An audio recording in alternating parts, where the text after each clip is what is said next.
a window to the world. Lytton, Punjab. Life in Lytton is tough, to put it lightly.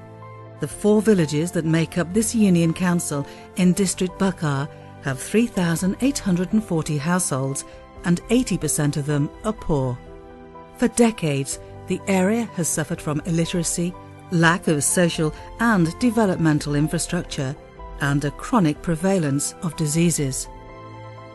But things started changing when a group of ordinary people decided that they were ready to make a difference themselves. In 2006, PPAF's partner organisation, National Rural Support Programme, encouraged Lytton's village organisations to come together and form a local support organisation, Tile Rural Development Programme, at Union Council level. It was a big step forward. Local support organisations have much broader mandates and greater responsibilities of social service delivery. Since then, the LSO has diligently delivered on its promise.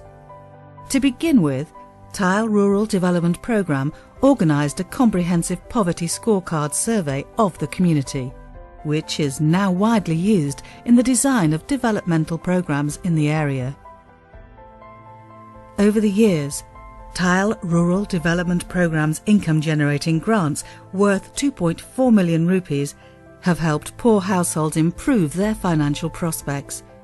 367 women have benefited from the scheme by using the money to purchase assets.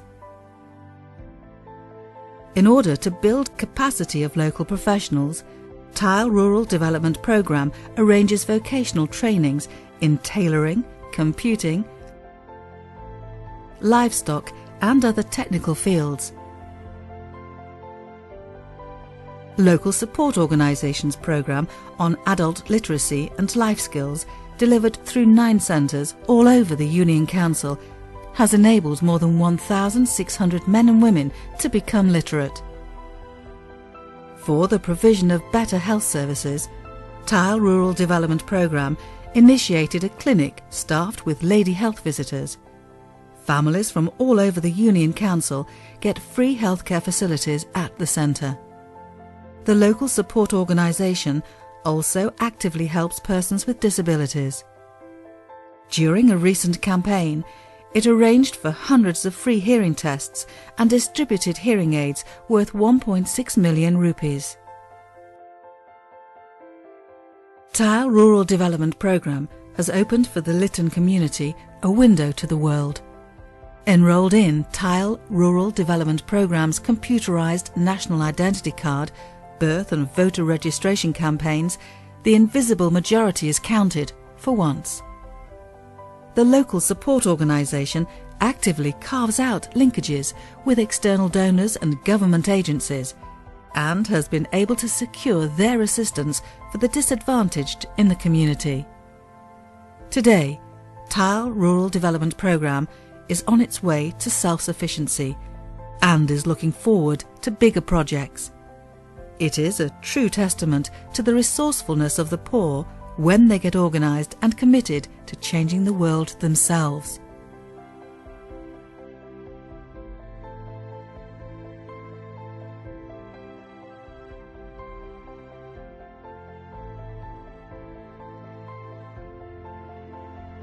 Badal may seem like any other community to a passing observer.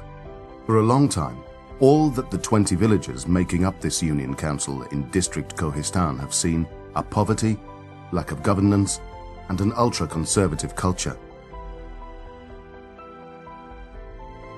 One would think people have gotten used to things staying stagnant forever. But this is not true. Change is taking place gradually. PPAF's partner organisation Sahad Rural Support Programme had been helping the community of Badal to organise itself at mohalla and village levels for some years. In 2010, the idea of federating a local support organisation at the level of Union Council with a much bigger mandate started taking shape. Local support organisation RADO was created within a few months. RADO prioritized the mapping and accounting of households trapped in extreme poverty so they can be better protected through social safety nets. A poverty scorecard survey has been carried out, and computerized national identity card, birth and voter registration campaigns are making the poor relevant and visible to the system for the first time. To promote a culture of financial and future planning, the local support organisation has made members' development plans and village development plans mandatory. RADO's internal lending of grants and vocational training programs have helped deserving individuals improve income prospects for their families.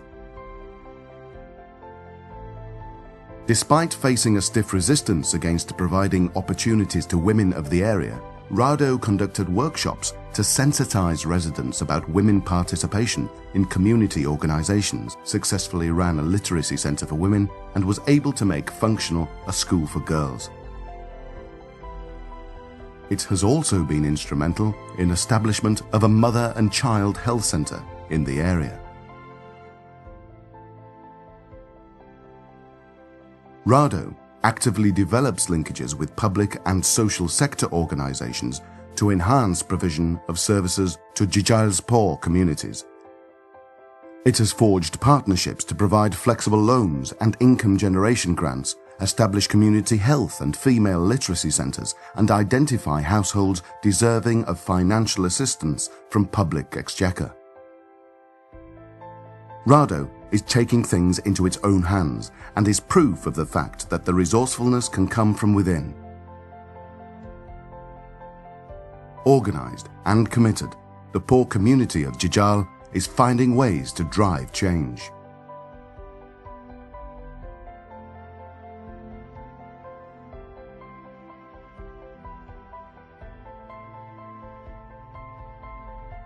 Mahar Sindh, boldly turning around. Union Council Mahar in District Thatta comprises 13 villages. None has it easy. For as long as people can remember, residence has been a constant feature of their lives. Any outsider would find it easy to ignore Mahar, but the community itself has not given up. Given the absence of real and tangible governance in Mahar, there was always a genuine need for an indigenous forum that could work on local development challenges.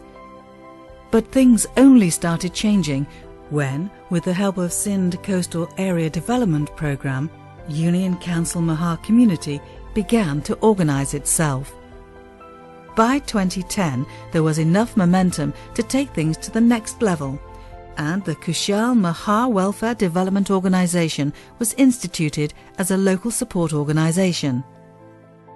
Since then, the organisation has worked tirelessly to turn things around in Union Council Mahar.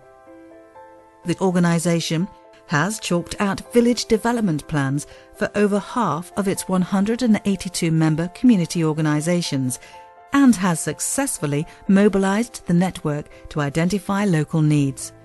The organisation has been integral in conducting poverty scorecard survey of the community, making it possible for development programmes in the area to be devised bottom up and deliver better value. Through its regular community meetings and workshops, the organisation has been instrumental in promoting a culture of savings in a society where having a bank account was considered to be a privilege for a chosen few. Today, people are able to better handle income instability. The organisation is boldly moving into the public advocacy arena. Recently, the organisation campaigned for the World Food Programme and UNICEF nutrition projects in Taluka Gorabari and helped FANSA with advocacy to seek government's help in saving Indus Delta. The campaigns have been widely lauded. Today, the Kushal Mahar Welfare Development Organisation is swiftly expanding its member base and activating the community, household by household. It is a good example of the resourcefulness of the poor when they get organised and decide to be the change they have been looking for.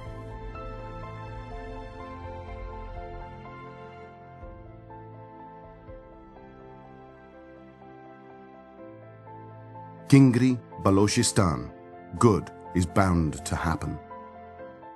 Union Council Kingri is a testament of officialdom neglect. Basic institutions are non-existent and services lacking. It sits uncomfortably in the only district of Balochistan province where not a single medical doctor serves the population. Rural poverty is further aggravated by a tribal social system, lack of physical infrastructure, distorted marketing mechanisms, and wasteful use of natural resources. That said, things had started changing a couple of years back when PPAF's partner organization, Balochistan Environmental and Educational Journey, encouraged the community to organize itself. By mid-2010, there were 238 community organizations and 14 village organizations and enough potential to form a local support organization. The local support organization started with putting Union Council Kingri squarely on the map. It activated community organizations to help government with initiate census in order to register households. It was a vital step to ensure the proper allocation of the government's development budget for Kingri. The local support organization diligently supervises and encourages village organizations to have member and village development plans in place to work towards financial stability. Computerized national identity cards, birth and voter registration campaigns have made it possible for residents to be recognized as citizens and be eligible for government schemes. The local support organization has been active in engaging sister organizations to provide resources and expertise for the benefit of Kingri population. Considering the dependence of the community on agricultural farming output, the local support organization arranges trainings and consultations with the forestry and agricultural departments, international NGOs, and semi-autonomous public bodies. Recently, the local support organization worked with Oxfam to introduce dal marsh, a staple crop in the area, and establish a processing factory and distribution mechanisms. The resulting business is a welcome addition to local economy.